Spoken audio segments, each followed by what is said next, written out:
Hello students, मेरा नाम है अरुण शर्मा और आप सभी का अरुण कोचिंग क्लासेस में बहुत बहुत स्वागत है। आज मैं क्वेश्चन नंबर 15 आपके साथ डिस्कस करूंगा और इसको होमवर्क में आपको करने के लिए दूंगा। आपको कैश कॉलम और बैंक कॉलम वाली यानी कि 2 कॉलम कैश बुक प्रिपेयर करनी है। 2018 का एक क्वेश्चन है मार्च मंथ का।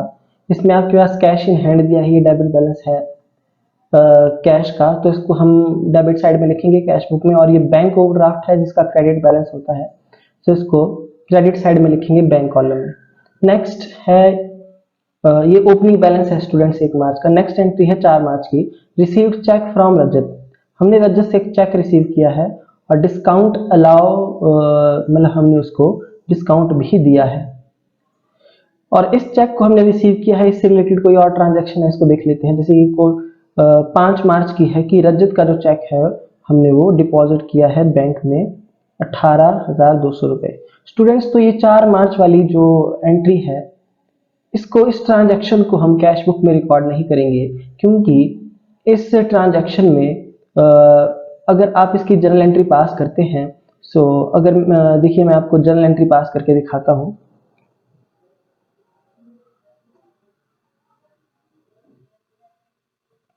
अगर हम इसकी जर्नल एंट्री पास करें तो आप ध्यान से देखिए,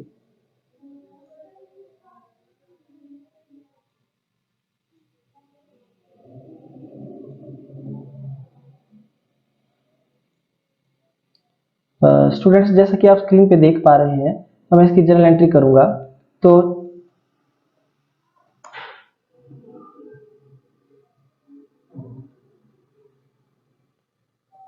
चेक्स इन हैंड अकाउंट को मैं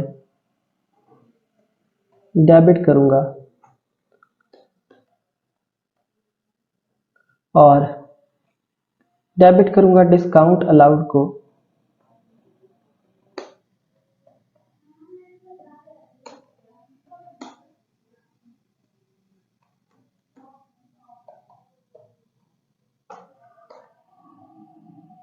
और क्रेडिट करूंगा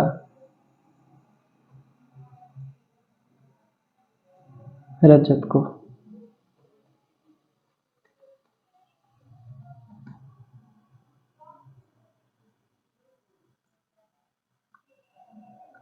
सो 18,200 रुपए का ये चेक था, जिसमें मैंने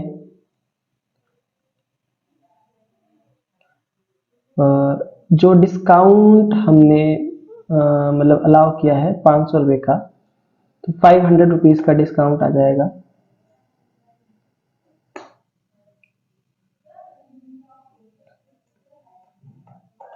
₹18,700 से ये एंट्री पास हो जाएगी। आई होप आपको ये ट्रांजैक्शन समझ में आ गई होगी। ये जर्नल एंट्री पास होगी इसकी, क्योंकि इस एंट्री में आप देख सकते हैं कहीं भी बैंक या कैश डेबिट या क्रेडिट नहीं हो रहा है, इसलिए जो हमारी एंट्री है 4 तारीख की वो जर्नल में पास होगी। नेक्स्ट है सैलरी पे की है कैश में, तो ये पेमेंट साइड में लिखेंगे कैश कॉलम में। नेक्स्ट है चैरिटी पे की है चेक से, तो बाय चैरिटी लिखेंगे बैंक कॉलम में पेमेंट साइड में। रजत का चेक हमने बैंक में डिपॉजिट किया है। तो देखिए स्टूडेंट्स, अब इसकी अगर मैं आपको जर्नल एंट्री करके दिखाऊं, जो रजत का चेक हमने रिसीव किया है, तो हम यहाँ पे बैंक में मतलब हमने इसको जमा करवाया है, तो यहाँ हम एंट्री पास कर देंगे कि बैंक अकाउंट डेबिट अमाउंट आएगा 18,200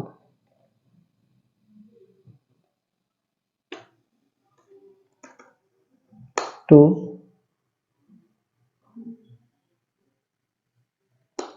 चेक्स इन हैंड अकाउंट। ये जो एंट्री है, इस एंट्री को हम जर्नल में न लिखते हुए इस एंट्री को हम लिखेंगे, इस एंट्री को हम पास करेंगे स्टूडेंट्स कैश बुक की डेबिट साइड में और बैंक कॉलम में, क्योंकि बैंक में जमा करवाया है चेक। ये वाली एंट्री जर्नल में नहीं आएगी। आई होप आपको यहाँ तक जो है वो समझ में आ गया होगा। नेक्स्ट आगे बढ़ते हैं, cash sales after allowing a discount. देखिए कैश सेल्स है हमारी 16,000 रुपए से, तो टू सेल्स अकाउंट लिखेंगे 16,000, और जो डिस्काउंट अलाउ हमने किया है पूरी अगर मैं इसकी जर्नल एंट्री आपको करके दिखाऊं स्टूडेंट्स, क्योंकि ये कैश में है, ये ट्रांजैक्शन उधार में नहीं है, तो कैश अकाउंट जो है वो डेबिट होगा।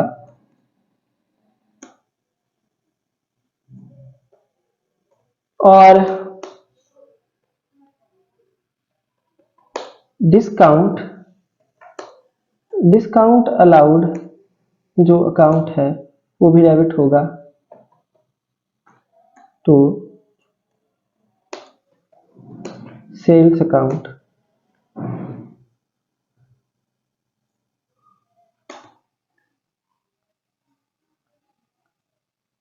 $16,000।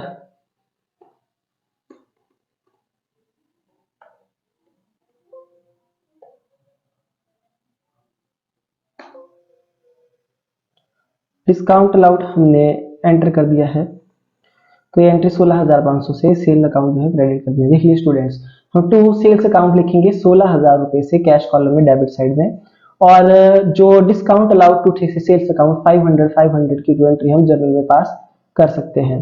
तो डिस्काउंट अलाउड की एंट्री हम जर्नल में पास कर लेंगे। यहाँ पे जो है अब हम डेटर का नाम नहीं लिखेंगे। फिलहाल आप देख सकते हैं कि ये जो ट्रांजेक्शन है कैश में है, इसलिए स्टूडेंट्स मैंने कैश को डेबिट किया है, यहाँ पे डेटर का नाम नहीं आया है। सो आगे देख लेते हैं नेक्स्ट एंट्री 12 तारीख की purchase goods from Alia on credit. तो ये जो एंट्री है ये उधार में है, ये एंट्री भी कैश बुक में नहीं आएगी, ये एंट्री कैश बुक में नहीं आएगी। वैसे ये एंट्री सब्सिडरी बुक्स में परचेज बुक में लिखी जानी चाहिए। फिलहाल हम यहाँ पर परचेज बुक नहीं बना रहे हैं, सो ये सब्सिडरी बुक्स वाला चैप्टर नहीं है, तो आप जो जर्नल में भी इस एंट्री को पास कर सकते हैं। ये नहीं आएगी एंट्री कैश बुक में। नेक्स्ट है withdraw cash for domestic use 500। तो cash drawings account debit to cash by drawings लिखेंगे कैश कॉलम में, तो ये एंट्री आप कैश बुक में पास करेंगे। नेक्स्ट है paid to Vinay by cheque, amount cheque से पे हो रहा है और डिस्काउंट हम रिसीव कर रहे हैं। सो स्टूडेंट डिस्काउंट रिसीव की जो एंट्री है उसको आप पास करोगे जर्नल में, और जो अमाउंट हमने चेक के थ्रू विनय को पे किया है तो उसकी एंट्री जो हम बाय विनय लिख देंगे बैंक अकाउंट बैंक में क्रेडिट साइड में 1000 रुपीज से। तो पेमेंट की एंट्री तो हो जाएगी, बट डिस्काउंट रिसीव की एंट्री हम जर्नल में पास करेंगे। नेक्स्ट है अमाउंट रिसीव्ड फ्रॉम रेहान 18,000 रुपए, received half amount in cash. तो कैश वाली जो ट्रांजेक्शन है तो हम एंट्री पास करेंगे टू रेहान, यानी कि cash account debit to Rehan 9000 हम कैश में लिख देंगे, और बाकी का हमने चेक रिसीव किया है। स्टूडेंट्स आगे आप देख सकते हैं 26 तारीख को इससे रिलेटेड एक ट्रांजैक्शन है। सो जब भी आप चेक से रिलेटेड कोई ट्रांजैक्शन पढ़ते हैं तो आगे भी आप चेक करिए कहीं एंट्रीज कोई रिलेटेड तो नहीं है जो हम पास कर रहे हैं। जैसे 21 तारीख की जो एंट्री है वो 26 तारीख की एंट्री से रिलेटेड है। आप अगर ध्यान से यहाँ पे देखेंगे तो 9000 का जो बैलेंस है स्टूडेंट्स, सो जो हमने चेक के थ्रू रिसीव किया है उस 9000 के लिए जो हमने चेक रिसीव किया था रेहान से, उसको अनिमेश को हमने क्या कर दिया है, अनिमेश को एंडोर्स कर दिया है, ट्रांसफर कर दिया है। यानी कि ये जो चेक था जो हमने 21 को रिसीव किया था उसको हमने बैंक में डिपॉजिट किया ही नहीं है। सो इसकी जो एंट्री आएगी cheques in hand account debit to Animesh, और उसके बाद हम उसी चेक को अनिमेश रेहान से ये चेक रिसीव हुआ है। तो जैसे मैं आपको जर्नल एंट्री करके बता देता हूं, यहाँ पे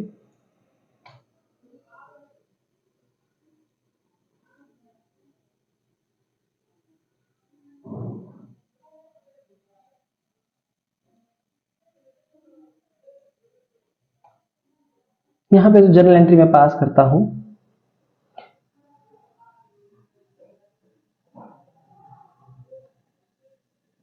चेक्स इन हैंड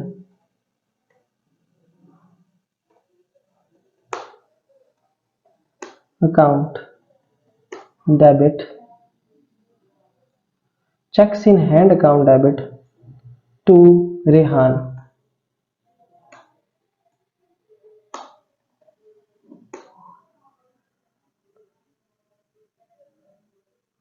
सो यहाँ जो हम एंट्री पास करेंगे cheques in hand debit to Rehan की, वो करेंगे 9000 रुपीज से। ये एंट्री हम जर्नल में पास करेंगे, इसकी एंट्री हम कैश बुक में पास नहीं करेंगे ये वाली, क्योंकि इसमें कैश या बैंक इन्वॉल्व नहीं है। आगे आप देख सकते हैं ये चेक जब मैंने अनिमेश को दिया है तो अनिमेश का जो अकाउंट है मैंने डेबिट कर दिया है, अनिमेश का अकाउंट मैंने डेबिट कर दिया है 9,000 रुपए से, और मैंने टू चेक्स इन हैंड को क्रेडिट कर दिया है, क्योंकि मैंने चेक एंडोर्स कर दिया है। किसको? ये चेक मैंने एंडोर्स कर दिया है अनिमेश को। तो आई होप आपको ये जो एंट्री है वो समझ में आ गई होगी कि जो आपकी एंट्री है चेक रिसीव करने की 21 तारीख की और 26 तारीख की, उसको हम जर्नल में पास करेंगे। बाकी जो कैश में अमाउंट रिसीव किया है उसकी एंट्री कैश बुक में हम पास कर देंगे रिसिप्ट साइड में, टू रेहान 9,000 रुपए कैश कॉलम में। फिर है डिपॉजिटेड इनटू बैंक, 2,000 रुपए बैंक में डिपॉजिट किए हैं, काउंटर एंट्री है।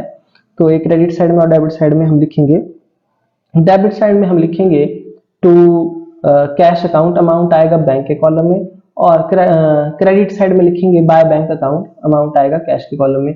सो स्टूडेंट ये काउंटर एंट्री है। नेक्स्ट एंट्री है 27 तारीख की कि बैंक से पैसा निकाला है ऑफिस यूज के लिए, ये भी काउंटर एंट्री है। कैश अकाउंट डेबिट इसकी जनरल एंट्री होगी, तो ये भी कैश बुक में आएगी, डेबिट और क्रेडिट दोनों साइड में आप पोस्टिंग करेंगे। नेक्स्ट है 28 तारीख की वेजेस पे कर रहे हैं, तो ये कैश से रिलेटेड है, तो बाय वेजेस लिखेंगे कैश कॉलम में। Deposited with bank the entire balance of cash after retaining ₹4,000 at office. देखिए सारा का सारा पैसा जो है हमने वो जमा करवा दिया है बैंक में, सिर्फ ऑफिस में 4,000 रुपए छोड़ा है। तो बोलने का मतलब क्या है मैं आपको बता देता हूं। जैसे कि आप स्क्रीन पे देख पा रहे हैं कि आप बैलेंस करेंगे कैश बुक को, और अगर उसका जैसे टोटल है, जो भी टोटल आ रहा है, सपोज करिए उसका जो टोटल आ रहा है कैश बुक की जो डेबिट साइड है, सपोज करिए जैसे 56,000 रुपीज, और क्रेडिट साइड का जो टोटल आ रहा है वो है 54,000 रुपीज, 54,000 रुपीज, या हम थोड़ा जो है वो कम लिख देते हैं 50,000 रुपीज। तो क्रेडिट साइड का टोटल है 50,000 और डेबिट साइड का टोटल है 56,000। अगर इन दोनों का मैं डिफरेंस निकालता हूं तो क्रेडिट साइड जो है वो 6,000 रुपए से कम है, यानी कि 6,000 रुपए का डेबिट बैलेंस है। किसका? डेबिट साइड बड़ी है, क्योंकि 6,000 रुपए डेबिट बैलेंस है कैश बुक की डेबिट साइड का, कैश कॉलम का। तो इसमें से जो 4,000 रुपीज है वो मैं बैंक में ही जमा रखूंगा, बाकी का जो मतलब 4,000 रुपीज में ऑफिस में जमा रखूंगा। यानी कि जो कैरी डाउन हम लिखेंगे, बाय बैलेंस कैरी डाउन, वो 4,000 लिखेंगे, और बाकी का जो 2,000 रुपीज एक्सेस हमारे पास है उसको हम क्या कर देंगे, बैंक में जमा करवा देंगे। सो स्टूडेंट्स एक बार आप इस एंट्री को खुद पास करिएगा। इन केस अगर आपको पता नहीं चलता है, वैसे मैं ऐसा क्वेश्चन पहले भी करवा चुका हूं, तो इन केस अगर आपको पता नहीं चलता है तो आप जो मेरे कांटेक्ट मतलब मेरे मोबाइल नंबर पे कांटेक्ट कर सकते हैं।